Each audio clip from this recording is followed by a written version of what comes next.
seja bem-vindo, seja bem-vinda a mais um episódio do Atitude Empreendedora, diretamente da quarentena, este episódio extraordinário. Eu sou a Ariane Abdala e estou aqui sozinha na minha casa gravando essa abertura, porque a gente vai apresentar hoje um episódio muito especial que a gente gravou antes de tudo isso começar aqui no Brasil, antes da gente entender o impacto que o Covid-19 teria para o nosso país também, né? Essa crise que a gente está passando na área da saúde e, consequentemente, na área econômica. E a gente não tinha ideia que seria tão oportuno compartilhar com os nossos ouvintes essa entrevista, que é com a Mariana Perroni, uma médica intensivista de grandes hospitais e que já trabalhou em hospital público, já trabalhou em hospital privado, alguns de referência, e está neste momento na trincheira, na linha de frente, cuidando de pessoas infectadas por coronavírus, cuidando das pessoas na UTI. Ela que sempre foi apaixonada por essa profissão, por cuidar das pessoas, e nesse momento ela é uma das nossas super-heroínas. Vocês vão observar que durante a entrevista a gente não tinha ideia realmente que isso fosse acontecer. Ela tinha acabado de sair da IBM quando ela deu essa entrevista pra gente, e ela estava ainda pensando no que ela ia fazer. E uma das coisas que chamavam a atenção dela eram as doenças crônicas. Segundo ela, a explosão das doenças crônicas acometem muitas pessoas da população e que hoje é um dos problemas de quem se contamina com coronavírus, né? Se a pessoa já tem a doença crônica, isso se agrava, né? Pelo menos os estudos têm mostrado isso, embora os estudos ainda não sejam conclusivos. E ela estava olhando para essa questão das doenças crônicas, que muitos de nós teriam doenças crônicas ao longo da vida, e ela fala que a gente persiste no modelo da medicina reativa, que apenas reage, né? E não previne. Então ela estava com vontade de trabalhar com mais tecnologia ainda, com novas iniciativas que visassem o desenvolvimento de novas maneiras de lidar com essas doenças crônicas. E tudo isso foi interrompido, né, como os planos de todos nós, pela emergência do coronavírus e, no caso dela, de uma maneira muito forte, já que hoje os dias dela são praticamente cuidados doentes. Então, esse episódio ele é muito mais uma homenagem nossa à Mariana. A gente gostaria de compartilhar com cada um de vocês quem é uma das nossas heroínas, uma menina de 30 e poucos anos, apaixonada pela profissão, que é nossa amiga também, então eu mando mensagem para ela e ela tá sempre na luta, ela tá sempre disposta, não tá fácil, mas ela tá lá, vibrando, no sentido de cuidar, né, de fazer a parte dela, a parte que cabe. Então, gostaria realmente que vocês conhecessem ela, conhecessem um pouco dessa pessoa e, por favor, tenham em mente que esse episódio foi gravado antes, então a gente não tratou desse assunto, mas vocês vão poder conhecer quem é a Mariana Perroni. Olá a todos e bem-vindos a mais um episódio do podcast Atitude Empreendedora. Eu sou a Marcela Burru, estou aqui com Ariane Abdala e com Mariana Perroni. Bom, a gente chama todos os convidados de especiais, né? Mas a Mari é uma convidada especial, então eu também vou chamá-la de convidada especial. Ariane, quer apresentar quem é a Mariana para os nossos ouvintes? Um podcast que só traz convidados especiais. A Mariana é médica intensivista, entusiasta da interação entre a tecnologia e a saúde. Ela atua em UTIs de grandes hospitais de São Paulo, presta consultoria e ministra palestras sobre inovação em saúde e futurismo para empresas, indústria farmacêutica e hospitais. Ela foi a primeira médica a ser contratada na América Latina pela Divisão de Inteligência Artificial da IBM, onde trabalhou por 5 anos e saiu recentemente. Eu vou contar antes de tudo como eu conheci a Mariana Perroni. Eu era repórter da revista TPM, da editora Trip, tinha 28 anos, assim como ela. Já estou contando nossa idade, quer dizer, ainda não contei quanto tempo faz. E eu era repórter e respondia os e-mails de leitores, entre outras coisas, e a Mari mandou um e-mail. Você lembra, Mari? Eu lembro disso. Foi uma época que eu tinha acabado de terminar a minha residência em terapia intensiva e era o boom do Facebook, das redes sociais, e eu percebia uma necessidade por parte dos pacientes de informação de qualidade sobre saúde. Então eu estava percebendo um movimento muito grande delas começarem a buscar informação sobre saúde nas redes sociais, principalmente o Facebook. E isso deixou claro para mim que tinha um gap ali a ser explorado, que era a distância entre as pessoas e os médicos. Parecia que eles falavam 2 idiomas diferentes. Sim. Então, eu, sendo uma leitora ávida da TPM, gostando muito da forma como eles se comunicavam com os leitores, e eu também, sendo filha de professora de português e alguém que sempre gostou muito de escrever, achei que eu tinha algo a contribuir, achei que eu poderia começar a trazer informação médica, mas de uma maneira não chata, numa forma como as pessoas conversam mesmo. E esse foi o meu grande fator motivador para entrar em contato com a TPM e falar: olha só, eu vejo que vocês falam de vários assuntos, mas vocês não falam muito de saúde. O que vocês acham de ter uma médica falando sobre questões crônicas e desafios e dúvidas das pessoas em relação à saúde? E foi assim que eu acabei optando por escrever. Quando eu me formei na faculdade, eu achava que eu ia ser endocrinologista. Eu achava linda a teoria da endocrinologia, como os hormônios afetavam vários órgãos de uma vez, a teoria, e o quanto mágico era aquilo, que uma pequena substância pudesse agir em tantas partes do organismo, né? Mas daí no dia a dia, eu percebi que eu, enquanto profissional, eu gostava de um dinamismo um pouco maior, de ver os resultados das condutas que eu tomei na hora, ao invés de falar para o paciente: volta daqui a 1 mês ou 2 com o resultado dos seus exames. E aí, quando eu rodei dentro da unidade de terapia intensiva, foi praticamente match total, porque ali é tudo um cenário muito dinâmico. Não, eu gosto muito do dinamismo da UTI, que é essa coisa mesmo de você ter os pacientes lá, aquela realidade mudando o tempo inteiro pela condição, que uma hora o paciente pode estar mais estável, outra mais instável, e as atitudes que você toma, você já vê o resultado delas naquela hora. Por que ser médica? Numa família que não tinha nenhum médico, né? Da onde veio essa ideia? São aquelas coisas que a gente não sabe ao certo como explicar. Parece que, por mais clichê que possa parecer, era um chamado. Mas eu acho que tudo começou mesmo a partir do momento que eu percebi que a gente tem essa máquina incrível que a gente veste todos os dias, que é o nosso corpo. E poucas pessoas têm a curiosidade de entender como ela funciona. Só confiam que naquele dia você vai acordar e ele vai estar lá para funcionar para você. E é algo tão incrível. Como que pouca gente tem curiosidade em relação a isso, né? Eu sempre fui muito curiosa, sempre quis saber como absolutamente tudo funciona. Eu era daquelas crianças do, por que isso? Por que aquilo? E pra mim a última fronteira disso é o nosso próprio organismo, né? Quando a gente entende o nosso próprio organismo do micro, fica muito mais fácil entender como o mundo funciona e como as pessoas interagem.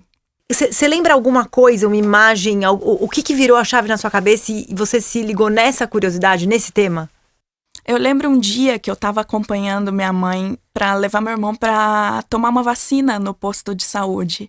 E eu vi uma senhora chegando com uma cara de desconforto enorme e ser acolhida lá no posto de saúde, atendida e voltar com a expressão e o semblante totalmente mudados. Então eu falei, poxa, eu quero afetar a vida das pessoas assim, né? E saúde é uma coisa universal. Eu acho que poucas coisas têm um impacto na qualidade de vida diretamente de uma pessoa quanto à saúde, né?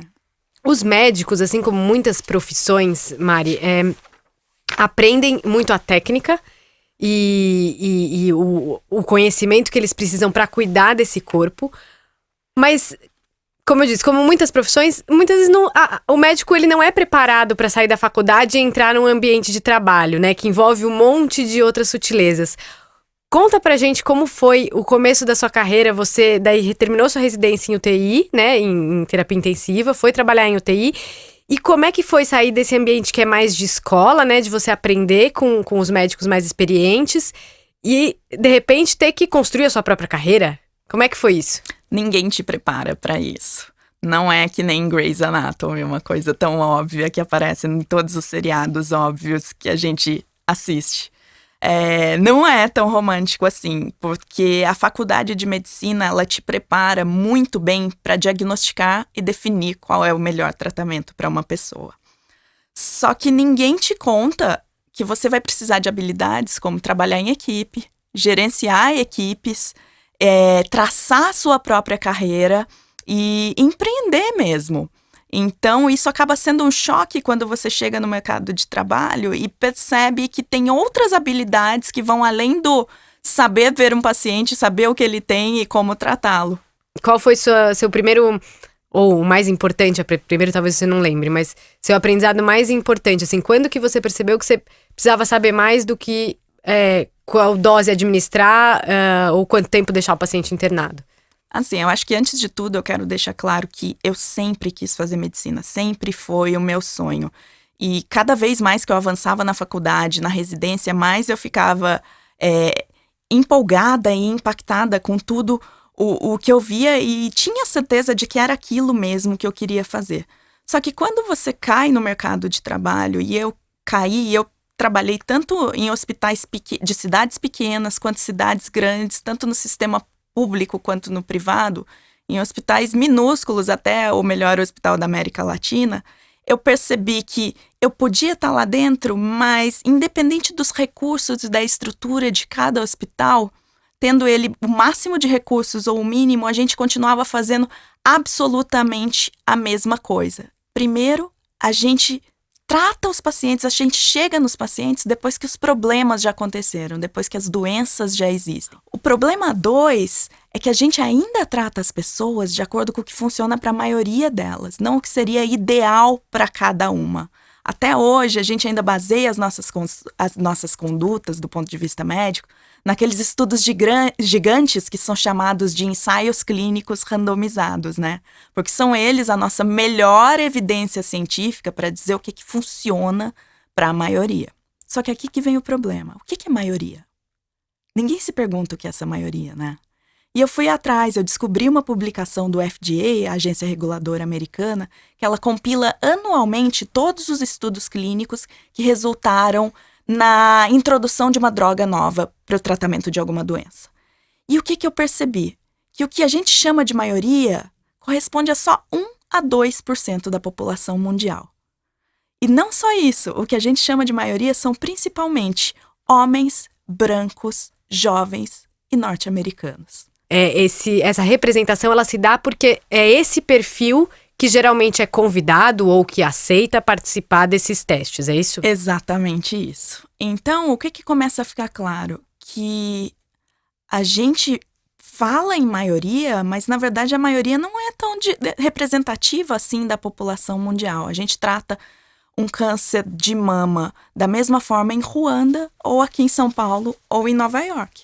Eu acompanhei a sua carreira e até a inspiração para te convidar aqui veio um pouco dessa nossa observação do caminho que você fez, né? Isso que a Marcela falou, de você foi para o mercado de trabalho e descobriu a vida real, para a qual você não foi preparada. Teve uma atitude empreendedora muito grande sua nas suas escolhas, inclusive as que não eram diretamente ligadas ao seu trabalho, né? Eu lembro que você, quando ninguém falava de tecnologia e saúde, de inteligência artificial aplicada à saúde, como se ouve falar hoje, você foi viajar para vários lugares do mundo, você ia atrás de congressos. Eu lembro de um aplicativo que você me ensinou, eu nunca consegui ler nada ali daquelas publicações, mas que você via as publicações médicas assim, enfim, você acompanhava tanto desde o app até pessoalmente, tudo que tinha de inovação na área, esses seus porquês, né? Esse tipo de pergunta que você fez, né? Quem é a maioria, esse tipo de coisa. E você foi construindo tudo isso, assim, hoje você é uma das referências no Brasil. Estou contando isso porque realmente é essa atitude empreendedora que motivou a gente a te chamar acima de tudo, porque você foi construindo essa carreira por conta própria. Você não tinha patrocínio, você não tinha uma rede de médicos te apoiando, acho que é o contrário, né? Você deve ter enfrentado também muitos incomodados com essas suas descobertas, com essa sua posição. Então, da onde começou esse impulso de buscar a parte da tecnologia, da inteligência artificial, essas coisas que ninguém estava falando de tecnologia, quando começou? E o que isso te trouxe de conhecimento de bom e de ruim? Eu imagino que você enfrentou muitos desafios no seu meio por conta disso também. Eu acho que vem tudo dessa percepção, da vontade de ser médica sempre, e a partir do momento que a gente cai no hospital, percebe que a gente espera as doenças acontecerem para tratá-las sempre de forma reativa e com custo cada vez maior para isso, insustentável. E essa coisa da gente ainda tratar as pessoas de acordo com o que funciona para a maioria e não o que seria ideal para cada uma. Porque isso traz problemas muito importantes para o sistema de saúde. Um deles que a gente está vendo é o fato da população estar envelhecendo, mas envelhecer não ser sinônimo de viver bem. Quando eu chegava na UTI, todo mundo, quando eu falo que sou médica de UTI, todo mundo fala, nossa, deve ser aqueles casos mais difíceis, né? Transplantes, grandes acidentes. É com isso que você trabalha no seu dia a dia, né? E eu posso dizer para vocês que a cada plantão que eu dou, 80% dos pacientes estão lá em decorrência das complicações de uma doença crônica, seja a pressão alta, do diabetes ou dos distúrbios do colesterol. A maioria dos meus pacientes estão lá por conta de um infarto, de um AVC ou das complicações devidas à progressão de um câncer. E a gente chega num momento em que isso está ficando tão proeminente que desde 2018 a gente é a primeira geração que vai viver menos que os nossos pais. Nossa. Então isso me chamou a atenção porque eu comecei a ver o quê? Que a gente tá tendo esse aumento das doenças crônicas, elas estão consumindo mais que 80% da verba de saúde mundial. E a única forma de mudar isso é a gente sair um pouco dessa medicina que a gente chama da medicina clínica, que é aquela que as pessoas acham que saúde só acontece dentro do hospital ou dentro do consultório, com receita, exame, prescrição e tratamento, para a gente entender uma estatística muito importante, que essa parte, ela corresponde só a 10% dos fatores que influenciam a saúde e o bem-estar de uma pessoa. Essa parte o quê? O tratamento? O tratamento, o diagnóstico e tratamento médico per se, digamos assim. E que a gente deixa de lado, a gente foca tanto nisso e a gente deixa de lado os outros 90% que influenciam e que basicamente tornam essa pessoa humana, que são o quê? Os hábitos dela, o lugar onde ela vive, as condições socioeconômicas e a genômica dela. Então, a gente não tem como mudar esse modelo se a gente não começa a ver cada pessoa como um todo, 100%, ao invés de focar nesses 10%. E a única forma de fazer isso é com o auxílio da tecnologia. Por quê? Porque já tem muitos dados em saúde hoje em dia, a ponto do nosso cérebro já não está sendo hardware suficiente para dar conta disso tudo. Se a gente for ver todos os dados de saúde que um indivíduo saudável gera ao longo da vida dele ou dela, isso é o equivalente a 300 milhões de livros cheios de informação em saúde. O que é informação em saúde? Passagens por hospitais, dados de prontuário, resultado de exame laboratorial, exame de imagem, sequenciamento genômico, dados de relógios, de smartwatches que estão lá vendo seu batimento cardíaco. Isso, uma pessoa, 300 milhões de livros em uma pessoa saudável. Um paciente com câncer chega a gerar 1 terabyte de dados por dia. Então, o que está começando a acontecer? É que é muita informação para a gente levar em conta na hora de escolher o melhor tratamento para uma pessoa. Porque se não bastasse só essas informações que cada pessoa gera ao respeito da própria saúde, o próprio conhecimento médico está aumentando de uma forma exponencial. Em 1950, era necessário 50 anos para dobrar a quantidade de conhecimento médico que existe no mundo. Desde 2010, já dobra a cada 3 anos, ou seja, um estudante que entrou na faculdade de medicina em 2010, até o fim do curso em 2016, já viu a quantidade de conhecimento dobrar 2 vezes até a formatura dele. E tem estatísticas que mostram que isso vai começar a acontecer a cada 2 meses e meio a partir desse ano. Ou seja, cada paciente tem se tornado um desafio de Big Data para a gente. E só o nosso cérebro não está sendo suficiente para a gente dar conta de levar tudo isso em consideração na hora de escolher qual seria o melhor curso de tratamento ou até de prevenção para os pacientes.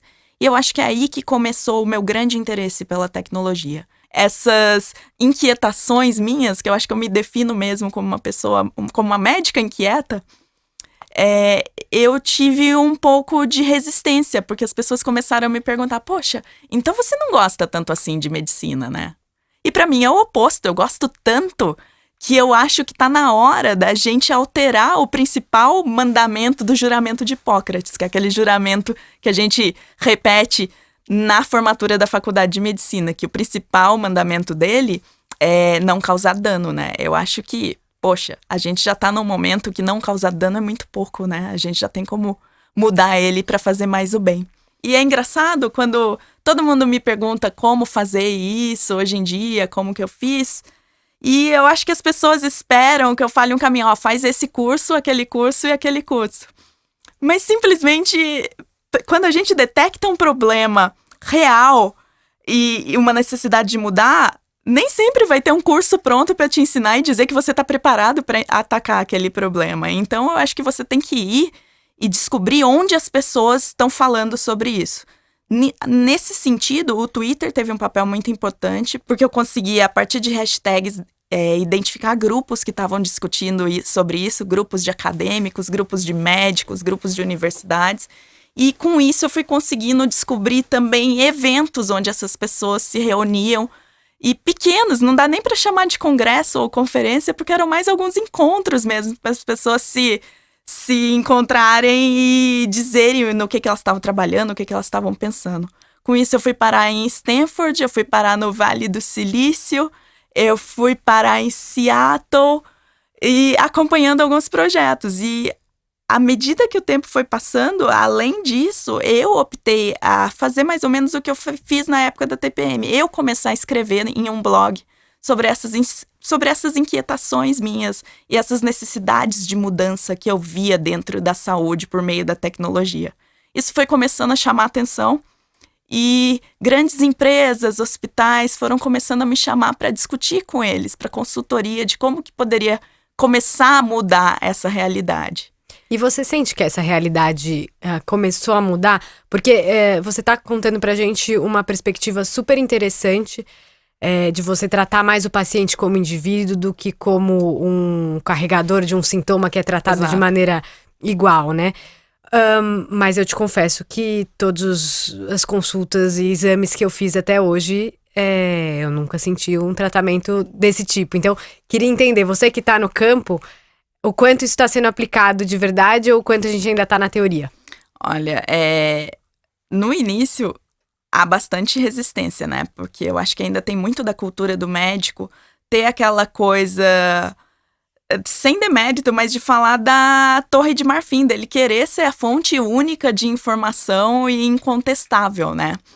Mas eu acho que os pacientes, principalmente depois dessa explosão da transformação digital, eles querem cada vez mais informação e querem ser cada vez mais parte do próprio tratamento e da própria linha de cuidado. E isso, de forma, talvez, no movimento contrário, eles estão começando a exigir isso dos próprios médicos, seja por meio de consultas dentro do Google, levar reportagens que eles encontraram e querer participar do processo de tomada de decisão. O que eu posso dizer para você é que quando eu comecei e eu entrei na IBM, era sempre combativo quando eu ia levar essa perspectiva da inteligência artificial, né? Era sempre, não, isso não funciona, eu, médico, sou muito melhor do que isso. Só que foi avançando, foram saindo os estudos mostrando o valor dessa tecnologia e eu posso dizer que de 2018 para cá a postura mudou um pouco. Agora, os próprios médicos chegam dizendo, poxa, como que eu me preparo para essa mudança de paradigma? Como que eu me preparo para essa nova realidade? Como que eu posso coexistir melhor com essas novas tecnologias e usá-las para entregar um cuidado de mais qualidade para os meus pacientes? Você tem algum exemplo legal que você possa compartilhar com a gente? Ou de algum médico, ou algum grupo de médicos ou hospital que usou a inteligência artificial para melhorar o tratamento dos pacientes ou olhar esse paciente de uma forma mais individualizada? Bom, eu acho que para responder essa pergunta, eu vou entrar necessariamente na minha atuação lá na IBM. A IBM trouxe coisas incríveis e me permitiu aprendizados e vivências em escala que vai além do Brasil. Mas quando a gente levou uma solução de inteligência artificial para um hospital de oncologia no Ceará, um hospital que era predominantemente SUS, e isso impactou de uma forma e transformou de uma forma muito positiva a realidade deles lá. Por que oncologia? Porque oncologia é uma das especialidades em que é mais difícil um médico se manter atualizado. Toda hora sai um estudo novo mostrando uma droga nova, um esquema de quimioterapia nova, uma nova maneira de administrar os medicamentos ou esquemas de tratamento. E tem sido difícil para os oncologistas se manterem atualizados, especialmente num contexto que a maioria dos oncologistas, eles são generalistas, né? Ou seja, de manhã ele cuida de câncer de mama, à tarde de câncer de estômago, no fim do dia de câncer de próstata. É difícil você se manter atualizado. Tem até estudos que dizem que para um especialista se manter em dia com absolutamente tudo que é publicado na área dele ou dela, seria necessário estudar 160 horas por semana. Isso é mais que 20 horas por dia, né? Impraticável. Então, a gente viu nesse desafio uma oportunidade de ouro, assim, para a inteligência artificial, que é ajudar o médico a tomar a melhor decisão e o tratamento que tem mais chance de dar certo ali no momento da consulta. E o que essa solução ela fazia? Na hora que você está atendendo um paciente, essa solução ela cruza os dados, seja de biópsia, dados de exames do paciente, com toda a literatura científica disponível até aquele momento. Isso traz de forma ranqueada, em segundos, os planos de tratamento que têm mais chance de dar certo para aquele paciente. Com isso, reduziu-se o custo, porque os pacientes tinham menos complicações. Eles conseguiram atender mais pacientes com a mesma quantidade de tempo e reduziu até a necessidade de internações em UTI, porque ocorriam menos complicações a partir do momento que a gente escolhe o tratamento que tem mais chance de dar certo, né? Vai ser necessário começar a tentar resolver os problemas de forma diferente, ao invés de insistir em fórmulas que já não estão dando certo e estão, inclusive, aumentando os custos sem melhorar a eficácia e eficiência, né? Eu acho que às vezes cai até um pouco na definição de loucura, né? Que é ficar repetindo a mesma coisa, esperando resultados diferentes. Então, se a gente não muda o jogo e não usa as tecnologias a nosso favor, isso não acontece. Mas qual que é o problema aqui? É que isso tudo é um trabalho de formiguinha, né? Parte das instituições também quererem adentrar esse mundo novo de possibilidades. E eu acho que era um pouco disso o meu papel lá dentro da IBM, porque eu gostava de me definir como uma tradutora. Eu trazia para o time técnico da IBM, de tecnologia pura, o que é a realidade da saúde, como a gente consegue transformar, e ao mesmo tempo eu levava para os hospitais e para as instituições de saúde o que dá para mudar, o que dá para fazer de diferente dentro da saúde. E qual é a maior resistência que você encontra? Os médicos têm medo de perder o emprego? Uma das principais resistências que eu recebi muito, acho que mais no começo, nos 2 primeiros anos que eu estava trabalhando com o Watson na IBM, era que, poxa, mas isso não vai desumanizar a medicina? Olha, na minha opinião, como médica que já é formada desde 2006, eu acho que o sistema já é desumano do jeito que ele é. Por quê? Porque a gente não vê cada pessoa como única e hoje em dia a gente viveu um processo muito longo de digitalização. Que o que foi? A gente substituiu a burocracia de papel pela burocracia dentro dos sistemas de computadores. Então, eu gosto muito de dar o exemplo de um desenho que foi feito por um menino, que foi publicado até em um dos principais jornais médicos, que pediam para esse menino desenhar como que era a consulta médica que a mãe dele estava passando.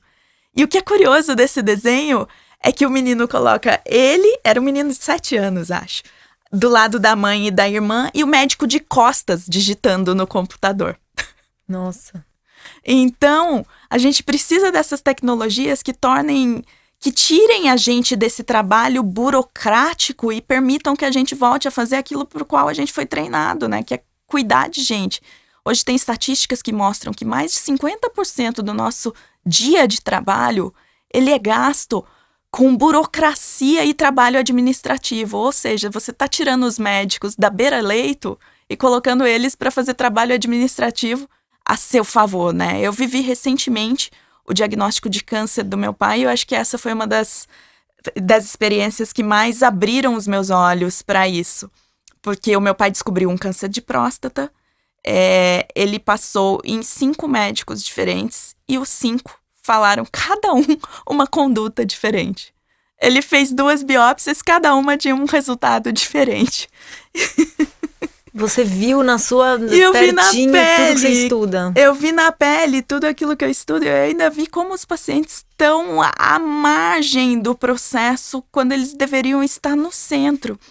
Então, eu acho que a tecnologia poderia ter um papel de ajudar e empoderar esses pacientes a escolher o melhor caminho ao lado do médico também e entender a saúde como uma jornada, não como apenas algo episódico. E dá um frio na barriga sair de uma grande empresa como a IBM, onde você era uma das 13 médicas, não era? Do mundo? 13 médicas do mundo. 13 médicos, né?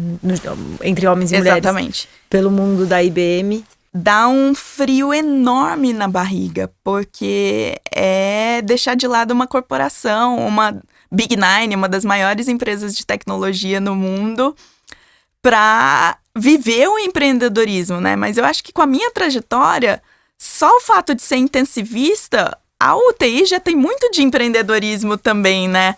Porque é o tempo todo a gente está lidando em cenários dinâmicos com recursos escassos e tendo que tomar decisões para manter aquele MVP viável, né? Eu tenho uma última pergunta, que acho que diz, a gente que já conhece a sua história, isso diz muito sobre você e sobre a sua atitude empreendedora, mas queria que você contasse para quem está nos ouvindo que você, em todos os anos de IBM, foram 5, certo? Quase 5. Nesses quase 5 anos você não deixou de atender. Então, explica por que você continuou indo religiosamente toda semana fazer plantão na UTI. Aos sábados e domingos, né? Exatamente. O que sempre me deixou chocada. Isso que a Ariane trabalha muito aos sábados e domingos, tá? Não é? Não, isso porque ela não conhece a realidade. É porque a UTI... aí é uma opinião pessoal, né? Porque imagina assim, gente trabalhou a semana inteira numa grande empresa e no sábado e domingo vou passar o sábado e domingo na UTI. Isso é real e, na verdade, essa foi uma das exigências que eu tive para fazer essa transição para uma empresa de tecnologia. Eu queria, pelo menos, ter um dia destinado à minha prática médica propriamente dita, né? Porque eu acho que a partir do momento que você se propõe a discutir como resolver desafios crônicos da saúde por meio da tecnologia, é essencial que você viva eles, né? Então, a UTI, além de ser uma grande fonte de satisfação e de ser o que eu amo, ela é um enorme laboratório para viver os desafios da saúde e levar para dentro da empresa aqueles que eu acreditava que a gente devia atacar e trabalhar para resolver e tornar uma saúde melhor para as pessoas. Você nunca pensou nesses quase 5 anos em abandonar essa prática? Assim, já sei o bastante, já vivi, eu posso perguntar para umas pessoas com a experiência que eu tive. Fala a verdade, assim, em nenhum momento você pensou assim, não preciso mais disso? Não, eu nunca pensei porque, para mim, é a minha vocação máxima. Você tá dentro da UTI, ter a oportunidade de ser diretamente responsável e ajudar uma pessoa naquele que é o momento mais difícil da vida dela, porque ninguém vai... Eu sou o tipo de médica que ninguém vai escolhendo, né? Vai porque precisa e tá numa situação muito crítica. Isso é algo sem preço para mim. E absolutamente complementar. E eu acho que a partir dessas experiências que eu consigo pensar em como utilizar essa tecnologia e permitir um cuidado dessa forma de maneira exponencial, que esse que é o poder da tecnologia, né? Por mais que eu passe a minha vida inteira dentro da UTI, eu vou atingir diretamente a vida de milhares de pessoas, mas com a tecnologia eu posso chegar a milhões, né? Muito bom, Mari. Agradecemos muito a sua presença no nosso podcast. Volte sempre. Foi um prazer. Depois você volta para contar da sua jornada empreendedora pura e aí você vem dizer o que você construiu. Deixa comigo. Muito bom, parabéns por toda a sua Muito carreira e tudo interesse. Que você fez aí. Acho que os ouvintes vão querer estender essa conversa com você, quem sabe te procurar aí nas redes sociais, né? Porque saúde é sempre um tema que movimenta as multidões. Quem quiser te achar nas redes sociais? Eu tenho uma atuação muito intensa no LinkedIn. Eu tô sempre compartilhando conteúdos, o que tá passando pela minha cabeça, artigos interessantes que eu vi sobre a necessidade de transformação de saúde, o que tá sendo feito com as novas tecnologias, o que eu tô fazendo. Então, eu acho que o LinkedIn, Mariana Perrone, vai ser a forma principal para me encontrar. Mas dentro do Twitter também tem o Perrone MD. E aí, Marcela, gostou? Se divertiu? Aprendeu? Gostei muito, aprendi muito. E a gente aqui, entre a Mariana sair da sala e a gente começar a gravar os comentários, já surgiram outras 10 perguntas que a gente poderia ter feito para ela, mas, como eu disse, né, é um tema que realmente desperta muita curiosidade e é um tema muito novo, né? Não tá nem um pouco batido. Mas, comentando de atitudes empreendedoras, né, acho que vale dizer que, assim, primeira coisa, essa curiosidade da Mariana, como é que ela entrou em caminhos pouco óbvios, né? Ela tem uma paixão pela medicina pura, quer dizer, ela continua fazendo plantão até hoje, mas ela desbravou aí novos assuntos, novas fronteiras mesmo, e isso é admirável, né? Mesmo trabalhando Não mesmo. Inclusive trabalhando numa grande corporação, né? Como a IBM, ela fez isso lá dentro. E a gente vê, ela construiu profissões que não existiam, né? Antes da IBM. Tudo bem, na IBM também é uma profissão nova, né? Tem só 13 médicos que fazem o que ela fazia lá no mundo, dentro da empresa. Mas quando ela começou a escrever, ser colunista da TPM, ela tinha, nos hospitais, eu lembro no Einstein, ela era responsável pelas mídias sociais, pela comunicação, enfim, ela sempre vai criando uma profissão meio híbrida e ela não se importa que não existe uma caixinha. Né? Então isso é muito empreendedor e é sempre incômodo ser assim, né? Porque ela não consegue se encaixar fácil, ela não consegue ter uma turma E ao mesmo tempo você pode invadir o espaço do outro, né? Que criou a sua própria caixinha e de repente ela tá ali movimentando. Então é uma coisa que tá muito presente na carreira toda dela, inclusive nesse momento, né? Sim. Outra coisa que vale destacar é nesse momento que a gente está discutindo muito a educação, né? Para onde vai a educação? No momento que todas as informações estão disponíveis no Google, todas, talvez não, né? Mas boa parte delas. E que esse modelo de sala de aula já não funciona mais. E acho que tem um aprendizado muito bacana da Mariana e uma atitude empreendedora, que você não precisa estar num curso para aprender, você não precisa ter um professor, você não precisa ter uma aula formatada. Uma vez que você tem curiosidade, que você vai atrás disso, você vê, a ferramenta principal dela de pesquisa era o Twitter, inicialmente. É uma coisa que você fala assim, mas como? Isso foge a todos os padrões de aprendizado que a gente tem hoje. E ela desbravou uma nova área dessa maneira. Começou ali no Twitter, procurando pelas hashtags, foi para encontros, foi conversar com outros especialistas, foi fuçar os estudos. Então... acima de tudo, hoje, para aprender, o mais importante é a gente ter vontade e ir atrás, seja qual meio for, assim, não importa se é o Twitter, se é o YouTube, se é roda de conversa, se é beber uma cerveja no bar, né? E você vai discutir com uma pessoa que vai abrir teus horizontes, então... Vou pegar um gancho e vou puxar a sardinha pro nosso lado, mas eu realmente acredito nisso. A maior ferramenta pro conhecimento é fazer pergunta. Tudo que moveu a Mariana foi fazer perguntas. Ela ficou perguntando. O que move o Google, né? Quando você falou, não sei se todas as informações, bom, todas sobre as quais alguém fez alguma pergunta. Sim. E pra achar a informação, você tem que fazer a pergunta. Você tem que fazer a pergunta. Então, você pode estar na mesa do bar, você pode estar na casa de um amigo, você pode estar no Twitter, mas se você sabe fazer perguntas, e não importa o meio, né? Isso é muito forte. E aí você vai aproveitando as oportunidades. Outra coisa que me chama a atenção, que é muito o olhar empreendedor, é o que ela falou de, na UTI, ela vai atingir, impactar diretamente aquelas pessoas que estão sob a responsabilidade dela. E aí a ânsia de escalar. Eu preciso impactar mais gente. Se eu sei fazer isso, se isso funciona, por que ficar nos milhares se eu posso atingir milhões? É um pensamento muito empreendedor. Total, dessas scale-ups, startups que a gente vê por aí, né? Os empreendedores, o mote mesmo é a esse. gente, né? Quanta gente precisa de conteúdo e comunicação? Qual é o limite? O limite do que a gente conseguir. Mas assim, eu vou ficar sozinha trabalhando, ou a gente vai se juntar, vai fazer uma empresa e vai ter outros jornalistas e vai... Como que a gente faz isso multiplicando as nossas capacidades individuais? E o famoso efeito de rede, né? Quanto mais pessoas, melhor. E por fim, você falou do TI, me lembra, né? Você falou das perguntas, como é importante a gente fazer pergunta e como é importante a gente estar no campo. A gente ouve muito em empresas nas quais a gente atua, inclusive que são nossos clientes, que as lideranças batem toda hora na tecla. Não fique restrito ao seu computador, à sua baia. Vá para o campo, vá conhecer o cliente, vá conhecer o problema que está na rua. Isso também é muito empreendedor. Não é assim, me dá aqui um trabalho e eu vou fazer da minha cabeça. Até essa explosão, né, de user experience, esses especialistas em produto, em jornada do cliente, é sobre isso. É você conhecer o problema na ponta e resolver de uma forma que seja realmente útil, né? E a Mariana estar na UTI é isso. Ela vê que problema está no dia a dia do hospital, que problema está no dia a dia do médico, o que está no dia a dia do paciente. E aí sim ela ter sempre esse check de realidade para ir atuar.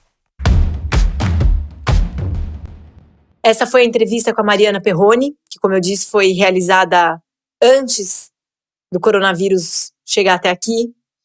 E eu gostaria de fechar com um texto da própria Mariana. Inteligência Artificial, Big Data, Health Tech. Muita gente atrela meu nome a esses termos e as discussões sobre o impacto da tecnologia no futuro da saúde. O que nem todo mundo sabe é que sempre fiz questão de manter em paralelo minha atuação como médica intensivista na UTI. Para mim, são coisas complementares. Não tem como se propor a pensar em como usar as novas tecnologias como aliadas para vencer os obstáculos crônicos da saúde sem vivê-los na prática. Um desses desafios crônicos se agudizou de forma mais intensa que qualquer pessoa poderia imaginar. E nunca a minha escolha fez tanto sentido. O sacrifício é enorme, mas me sinto honrada por estar na linha de frente do combate à pandemia de coronavírus de duas formas. Tanto de máscara N95 nas trincheiras, provendo conforto e tratamento aos pacientes acometidos, quanto ajudando a desenhar suporte do ponto de vista tecnológico. No entanto, há um limite para o que eu e meus colegas conseguimos fazer. Alguns de nós já começaram a ficar muito doentes, o que é triste e amedrontador. Então peço com todo o meu miocárdio que vocês continuem fazendo a sua parte. Não é uma gripezinha, fique em casa. Com isso encerro nosso episódio de hoje, nosso episódio extraordinário.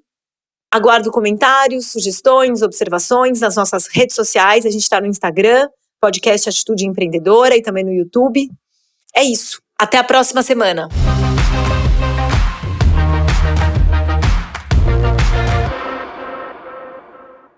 Este podcast é uma produção do Ateliê de Conteúdo e Estúdio Teses. E esse episódio foi apresentado por Ariane Abdala, com entrevista de Ariane Abdala e Marcela Burru. Produção: Júlia Fregonese, Vanessa Nagayoshi, Vitória Pirola, Bruna Galati, Maiara Santos, Gabriela Lopes e Mariana Fernandes.